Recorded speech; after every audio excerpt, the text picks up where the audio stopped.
Welcome to the Lifestyle Medicine Clinic. Are you ready for health? This is the third in a series of lessons entitled Fine Tune Your Life. If you have not visited our website, I suggest you go there because our learning tools are on the sidebar on the left. Our recipe of the day is also listed on that sidebar, and you can download that. I'd like to go through that with you. We're going to be making pasta primavera. These ingredients are all plant-based whole foods. You could start out with your favorite whole grain pasta, get that boiling, and then turn your attention to the ingredients, which you'll put together in another pot. You can use whole tomatoes or canned tomatoes. They can be diced, they can be whole, or you can add some puree to that. Doesn't really matter. What you have available will work well. And then you can use some beans. Kidney beans are the ones recommended in the recipe, but they don't have to be. They can be anything else, black beans, pinto beans, whatever you have. You can start out with the dry beans, in which case you'll have to have started those before you start to put the recipe together, having soaked and cooked them. Or you can go to a low sodium or no sodium canned bean. If you're using canned beans, you want to be sure you rinse them well to get off the excess sodium. And then you can go to the vegetables. You can start out with something called a California mix or California blend. That can be frozen, or you can get that in a can. Again, you want to rinse that well if it's canned.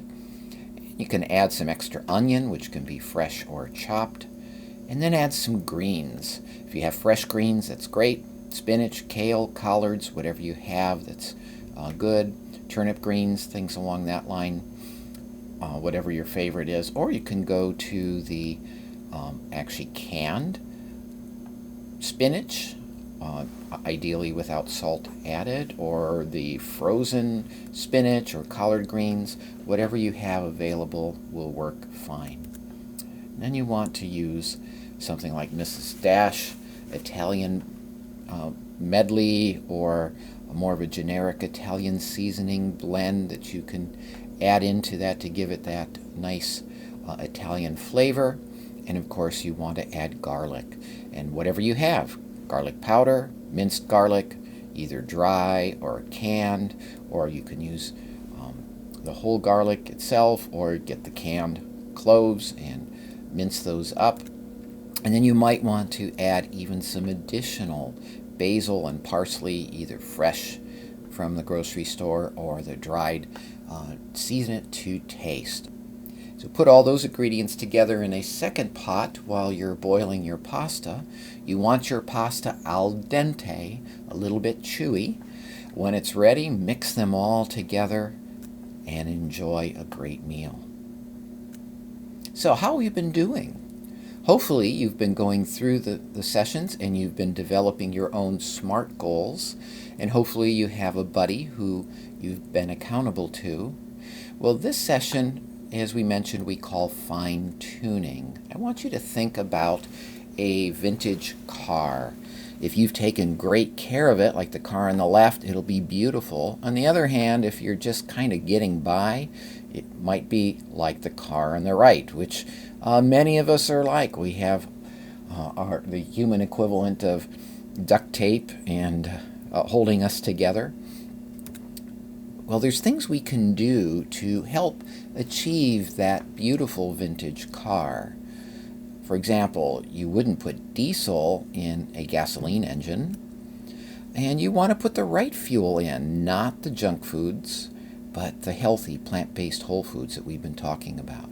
You also do other routine maintenance. You change the oil, rotate the tires, change the other fluids, and that's what we're talking about with the rest of these lifestyle medicine issues.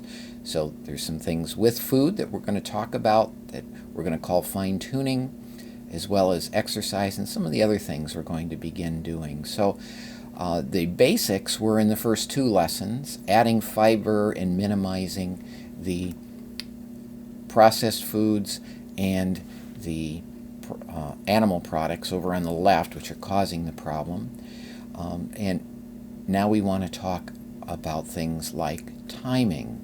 Now, some of you who are older, like I am, might remember the old days when we actually had to set the timing to make our spark plugs go fire correctly to make our engines run well, but nowadays I don't think it's possible to do that on your own. It's all done by the computer. But when we think about timing, it's important to know that it takes the signal from the stomach about 20 minutes to reach the brain when the stomach is full. And if we eat too quickly, we tend to overfill our stomach. So we can play that timing to our advantage. For example, 20 to 30 minutes before you eat your meal. How about a healthy appetizer, something that's high in fiber and water that will begin to fill your stomach up, and then when you do finally sit down to your meal, you'll be less likely to eat so much. The other thing you can do is slow down your eating. Make the mealtime enjoyable. Sit and enjoy your food. We're going to give you an exercise about how to appreciate your food better. You can download that on the sidebar. Eating in front of a television is particularly prone to this, where you eat mindlessly without even thinking about your food and you tend to overeat. So take advantage of that timing. Another aspect of timing is that our bodies are wired to the clock. We are highly sensitive to light. We're designed to be daytime creatures. So when that sun comes up, our body revs up and gets ready for a day's activity, needing that energy to do that.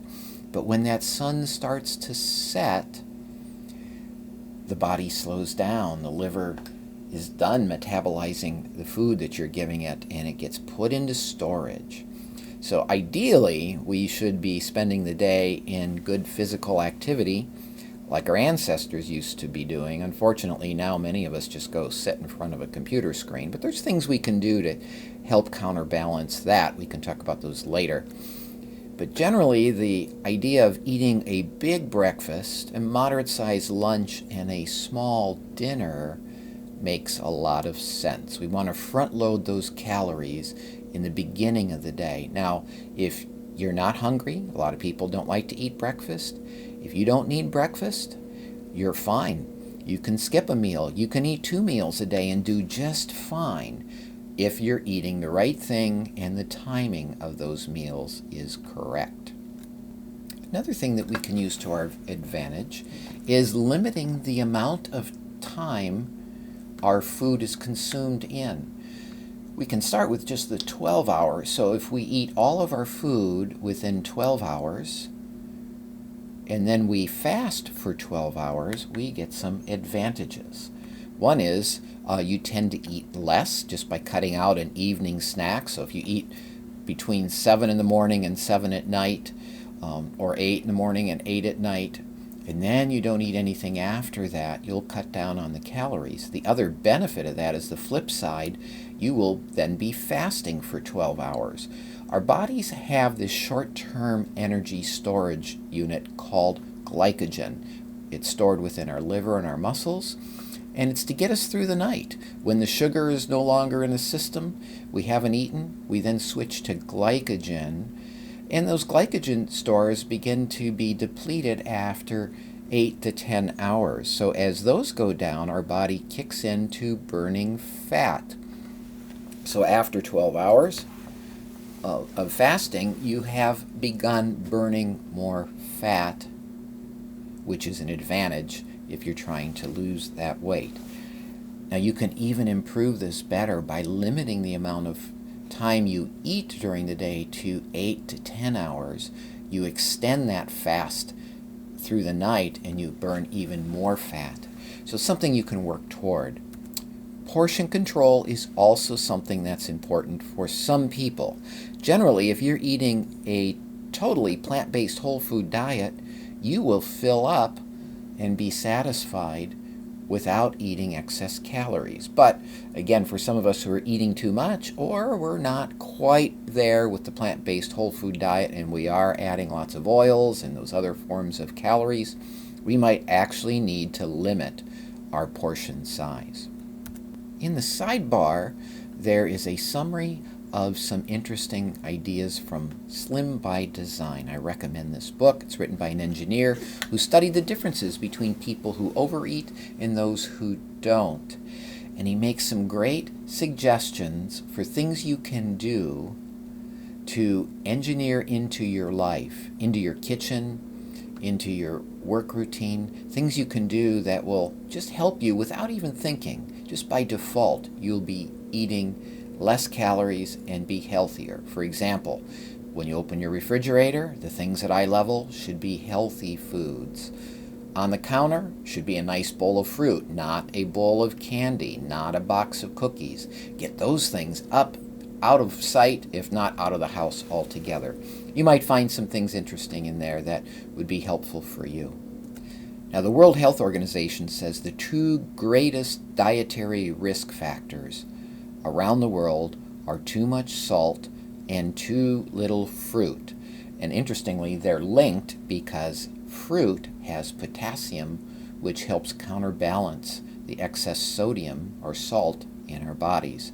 So you combine those by adding salt and taking away fruit, and we've caused a real problem, leading to upward to nearly 4 million deaths a year globally, and going on 100,000 lives a year in the U.S. that could be saved just by reducing salt. Reducing salt is more effective and less expensive than taking some of the blood pressure medications that we do. So salt or sodium, the ideal is to get it down to 1,500 to 2,000 milligrams a day or less. So that's roughly equivalent to the calorie intake a day, which will give us a helpful tool, which we'll talk about in a minute. The other thing removing the salt or sodium from our diet will help us do is to achieve an ideal blood pressure, which should be below 110/70. So avoid heavily processed and salty foods, especially, which you get in those processed foods and restaurant foods. So here are some things that are especially high in sodium that you might not even be thinking about when you open them. For example, poultry. They don't have to report the sodium content, but it's routine in the industry to inject chickens with salt water to plump them up, which then we pay for by the pound.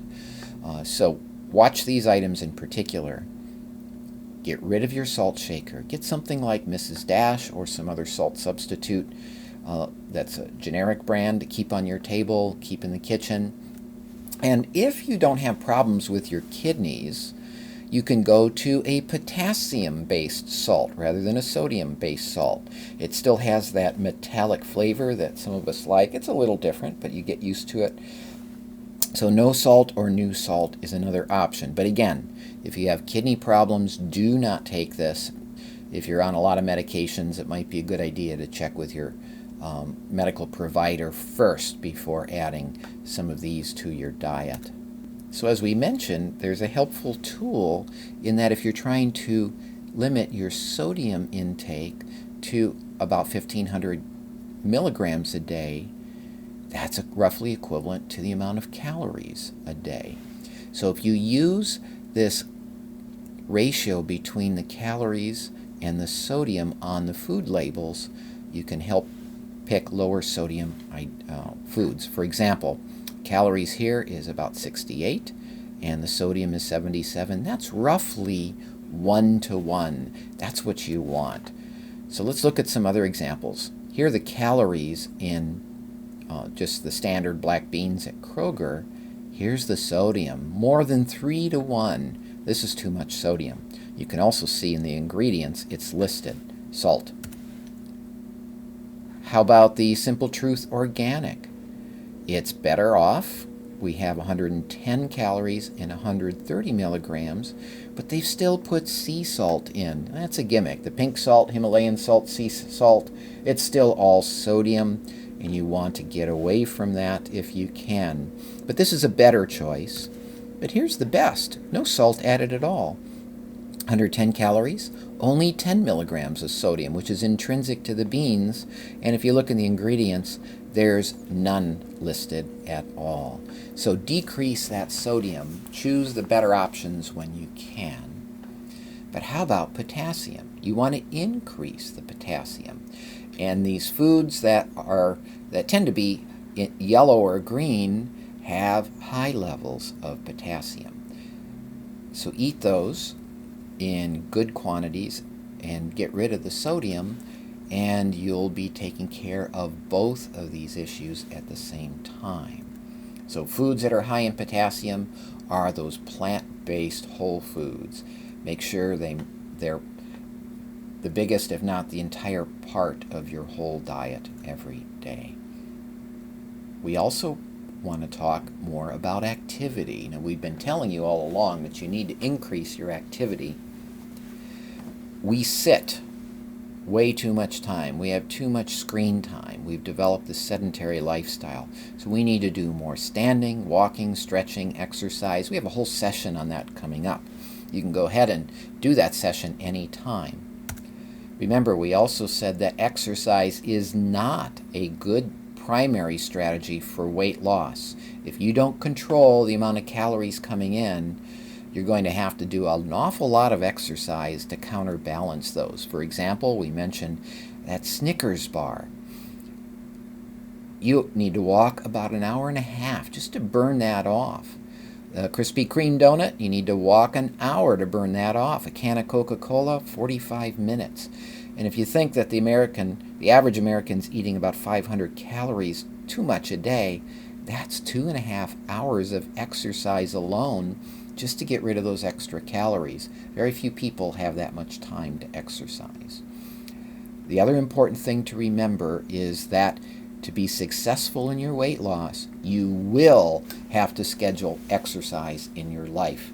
As we mentioned, after 6 to 12 months, your body's going to notice this decreased calorie intake, and it's going to flip the signal saying, okay, the famine should be over. What's going on? We're going to slow down our metabolism to try to save and conserve these calories because we might need them if this famine continues. So to maintain that weight loss, you're going to need to be doing at least 30 minutes a day of vigorous exercise or 60 minutes a day of moderate exercise. Now, I do this. I have to do it to keep the weight off that I've lost. You're going to have to do it as well, or you're going to find this is not going to work for you long term. No diet will work for you long term if you don't increase that physical activity. So what's vigorous activity? Well, we can use the talk test. If you're walking so fast that you're huffing and puffing and you can't talk to somebody, that's vigorous exercise. On the other hand, if you're walking with somebody and you're too short of breath to sing, but you're still able to carry on a conversation, that's moderate exercise. And sometimes that's a lot more fun if you have somebody to walk with and talk with. So that, for me, is what I usually do. My wife and I take a 30 to 40 minute walk in the morning, and we take another 20 to 30 to 40 minute walk in the evening, and we get our moderate exercise in that way. You can't count on exercise alone to help you lose weight. The caloric intake needs restricted. You need to decrease the caloric density of those foods and eat foods that are higher in fiber and water if you want to be successful. So a couple of other things about exercise that fit under this timing category is for that first hour after you eat, you tend to have this blood sugar spike. That's particularly damaging for people with diabetes, but for the rest of us who don't have diabetes, that blood sugar spike in excess of the sugar we need gets converted to fat. So if you just spend 10 minutes of moderate to vigorous exercise after eating your meals, you will draw down that blood sugar.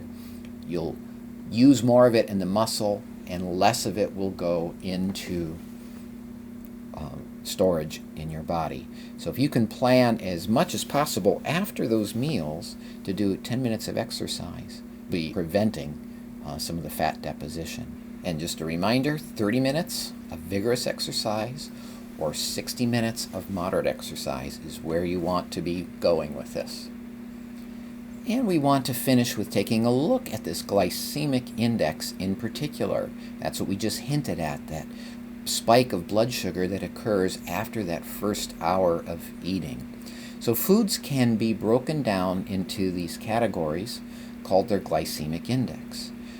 100%, or the highest level, would be if you ate pure sugar, what would happen to your blood sugar that hour after? It would be high. We want to avoid foods that cause that spike in the high range. We want to move toward eating foods that are moderate or better yet low on that glycemic index. So on the sidebar on the left, the American Diabetes Association has a short list of things that you can print off or look at. There is a very extensive long list available online as well that lists things by brand name. You're welcome to look that up on your own. But the things in general that have a high glycemic index are things that are light and puffy, full of air, and sometimes those things that are white, which is why oftentimes people with diabetes are told to avoid the white things. But those processed flours, so the pastries and things like that in particular, and the puffed up cereals, so the cornflakes, the puffed rice, those kind of things, and even the instant oatmeal. This is the oatmeal that usually comes in these little packets, and they've added salt and sugar and flavoring, and all you do is add hot water. They have been cooked to mush and release sugar very quickly. Then the short grain white rice, the rice pasta, macaroni and cheese from that mix, and here's the white potato when it is dry cooked, such as in the microwave or the oven, so baked potatoes are higher. And again, those puffy things like rice cakes and unfortunately popcorn and saltine crackers, and two fruits, which is watermelon and pineapple. In the medium range are things like the whole grain breads. So those are okay to eat, again, in limited quantities. You don't want too much of those because they're more concentrated in calories, as we talked about back in that first lesson. And then the quick oats, not the instant oats, but the quick oats are fine, as well as that brown rice and things like couscous. The low glycemic index foods are that 100% stone ground whole wheat or pumpernickel bread, something like Ezekiel bread, the steel cut or rolled oats, pasta, if it's not overcooked, if it's al dente. The longer you cook pasta, the higher the glycemic index. And things like converted rice, barley, bulgur, sweet potatoes, most of the other fruits and vegetables and whole grains, the things we've been encouraging you to eat, are in this low glycemic area. And interestingly, sweet potatoes are low, which you'd think they might be higher because they're sweeter, but they don't let that sugar go quickly. So, additional things to think about is eat those high glycemic index foods when you do, like you have that slice of watermelon, but eat it with other lower glycemic index foods. Don't make a meal of a watermelon. That glycemic index is higher for things if you add animal products such as rice and probably the potatoes that have the sour cream or butter. If you moist cook your potatoes, the glycemic index comes down, so boiled potatoes are better. And then this is highly individual. Everybody has their own glycemic index profile, and you can check your own if you have a glucometer at home. So, test time. Which is better, white potatoes or sweet potatoes? From the glycemic index perspective, the sweet potatoes. but that doesn't mean you can't have white potatoes. Just smother them with things like beans and salsa, and that will help bring that glycemic index down. Okay, we didn't talk specifically about it, but what do you think? Fruit juice or whole fruit? Fruit juice is higher because it has has the fiber extracted and the sugars released. And if you have diabetes, you know that if you get low blood sugar, you drink some fruit juice because it boosts it back up there quickly. So avoid the fruit juices, save them for special occasions, eat more of the whole fruit. Then what do you think about apples or bananas? Which is better? It's a trick question. They're both fine. How about white versus the whole grain bread? Sure, the whole grain bread is what you want. And oatmeal. Yeah, it's great. Avoid the instant oatmeal, but the quick oats, the rolled oats, those are fine. What I do, as I mentioned before, is I put a handful of raisins in, I use some fresh fruit, and then I use cinnamon or apple pie spice or pumpkin pie spice to give it that flavoring. And then I don't need to sweeten it at all, but if you need sweetener, maybe something like honey, which is there in the background, would be a better choice. Honey has a medium glycemic index, so it doesn't release that sugar quite that fast. And honey has some other interesting healing properties as well. Now, dates are even better. They have a low glycemic index. They're very sweet. They're very healthy in many ways. You can actually make a paste out of them, which is thick, sort of like molasses would be thick. There's directions online. It's really easy. You just soak them overnight, take the pits out, and then you can blend them up into a nice consistency that you can use in recipes instead of sugar. As we come to the end, then, what's the dosage as we consider the things we're talking about? So our list of recommendations is growing.